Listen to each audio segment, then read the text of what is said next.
Greetings, this is dslyecxi from the ARMA community group, Shack Tactical. In cooperation with Bohemia Interactive, I'm creating a series of videos that explain some of the basics of ARMA 3. Today we're looking at aspects of jet employment in ARMA, based on the many platform improvements that have been introduced through the Jets DLC. In the context of ARMA, jets tend to serve two primary purposes: supporting units on the ground, or interdicting enemy aircraft that are attempting to support their own units on the ground. The former is the domain of close air support aircraft, while the latter involves air superiority fighters. There are dedicated close air support aircraft such as the A-164 Wipeout, which has a limited capacity to defend itself against aerial threats, but a robust set of armaments available for ground attack. Many platforms, like the Buzzard, act as multi-role and can do either close support or anti-air work. Multi-role fighters like the Black Wasp, Shikra, and Griffin excel at defeating enemy aerial threats, but can also carry ground attack munitions when the situation calls for it.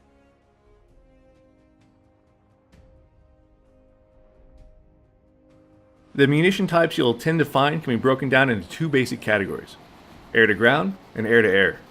Air-to-air comes in two primary forms: infrared and radar-guided.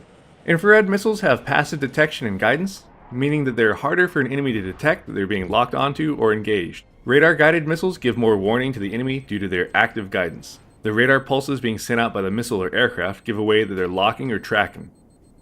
Infrared missiles have shorter engagement ranges, while radar missiles can be used from significantly longer range. Air-to-ground has a greater variety of munitions due to the broader range of potential targets involved, such as infantry, vehicles, or structures. For infantry and lighter vehicles, folding fin aerial rockets, or FFARs, are an effective area weapon. FFARs come in pods of multiple rockets, and although they're unguided, they can be fired with fair accuracy from several kilometers away thanks to the presence of a continually calculated impact point on the heads-up display. Heavier vehicles such as tanks are the domain of anti-tank guided missiles, or ATGMs. These can lock on from kilometers away and will accurately guide to their target and generally knock it out in a single good hit. Bombs can be used against any kind of target, though they work best at destroying structures or clusters of targets. Bombs are available in either guided or unguided varieties. Guided bombs can be employed through self-designation or by having a unit on the ground or another aircraft provide the laser spot for tracking. Unguided bombs can be fairly accurately employed via the CCIP on the HUD. Finally, an aircraft's cannon can be used for both air-to-air and air-to-ground roles.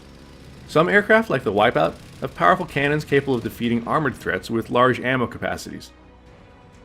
Others have lighter cannons with less ammo, while some aircraft don't even have integral cannons and instead must mount an external cannon if they want to have that capacity.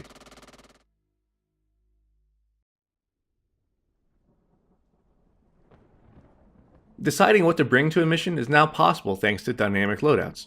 If you're expecting to be facing down tanks primarily, leaving out some rocket pods in order to bring along more anti-tank guided missiles is a real possibility. Whereas if you're a fighter that doesn't plan to worry about ground threats, packing extra air-to-air missiles is a wise choice to make. These loadout choices have ramifications beyond just what targets you're able to engage. The weight of munitions will influence your aircraft's maneuverability, while including external stores can lessen the protective stealth attributes of otherwise stealthy aircraft. When maximum stealth is desired, for instance, a compromise must be made to ensure that only internal stores are kept, keeping the aircraft's radar cross-sections smaller as a result.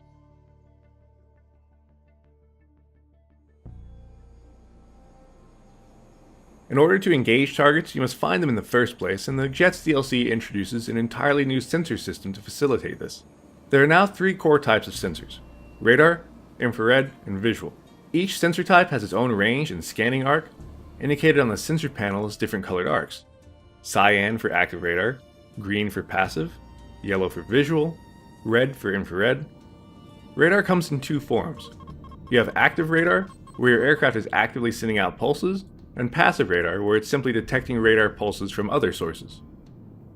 Active radar can be toggled on and off, on demand, as the situation necessitates. Think of it like being in an enormous dark room with a flashlight. When you turn on your radar or flashlight, you can see wherever the beam shines. Anyone else in the room who keeps their own flashlight off, representing passive radar, will see yours, but you won't see them unless you happen to shine your beam at them. The Wipeout is an example of an aircraft that doesn't have active radar capabilities, but does have a passive radar warning receiver. Radar has some limitations. It's easy to see a fast-moving vehicle against the sky background, whereas something moving with ground clutter behind it will be harder to detect, even more so if it's moving slowly.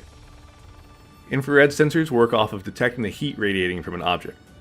These will work better against objects that are hotter, so while you might have trouble detecting something that only recently turned on, well-heated objects will be readily detected. Infrared is a passive sensor technology such that you don't need to worry about controlling emissions from it like with radar, since the enemy won't know that you're using it. Finally, visual sensors work off of detecting shapes and contrast. Like infrared, they're passive sensors, but unlike infrared, their usability is heavily dependent on the time of day. A visual sensor is nearly useless once night falls. A few other sensors deserve noting. Night vision detectors can be used to pick up infrared strobes, while laser designation detectors are used to acquire laser locks for laser-guided ordnance. Some vehicles have special infrared sensors tuned for detecting human targets at short range. Keep in mind that there are two areas sensors can be present. One is on the aircraft itself, while the other is in any given weapon mounted to the aircraft. Many aircraft have a sensor system that the pilot can use to search for targets, as well as self-designate for laser-guided munitions. The sensor will often have multiple vision modes, potentially including both night vision and thermal imaging, making it possible to detect targets more readily than otherwise. The pilot camera sensor allows for ground stabilization and target tracking, making it possible to keep eyes on a target in great detail while still maneuvering. Some aircraft and other vehicles have the capability to share their targets through a data link system. When this is in use, a data link capable vehicle will have contacts seen by other similarly data link equipped vehicles show up on their sensor, allowing for battlefield awareness. This can make it possible for a vehicle like a ground radar system to feed information to jets, or for a jet with better sensors to feed that info back to less well-equipped jets. Using a stealth UCAV as an advanced warning asset can become a viable tactic as a result.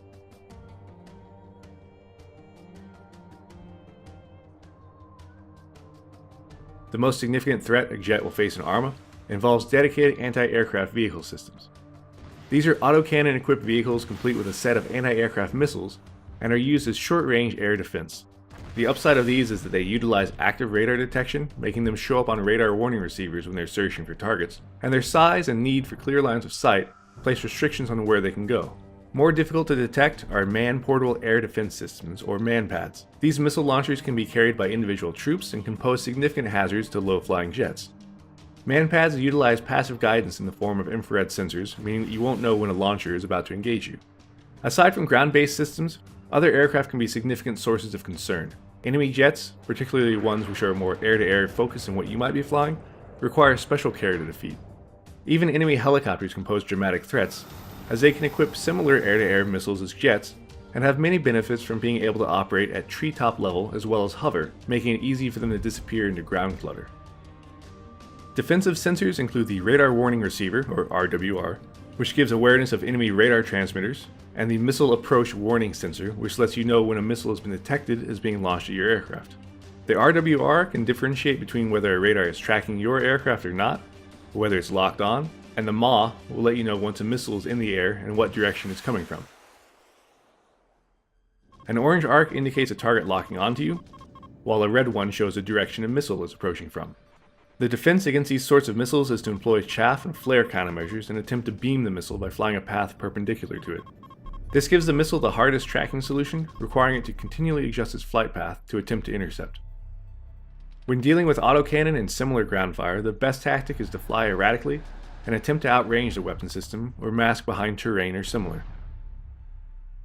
Improvements to the aircraft damage models mean that you're now able to take more varied kinds of damage before the vehicle is completely destroyed. Hits to the engines can compromise their power output or disable them entirely. Fuel hits can cause leaks to drain fuel rapidly, while hits to the control surfaces, the ailerons, elevators, and rudders, can reduce maneuverability, increase drag, and otherwise disrupt stable flight. Ejection seats are represented now, making it easier to get yourself clear of the aircraft when bailing out becomes a necessity.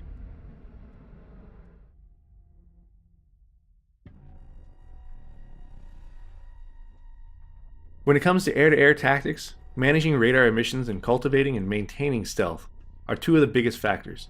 Infrared missiles make it possible to engage targets at closer ranges without being seen, while stealth can make it possible to get into that range in the first place. Air-to-ground tactics are oriented around getting through enemy air defenses, making a strike, and getting back to safety. When the airspace is contested, terrain following flight can be used to stay under enemy radar systems, with a pop-up being used near the target to gain altitude, identify the target, roll in and strike it, then return to low altitude for the flight back out.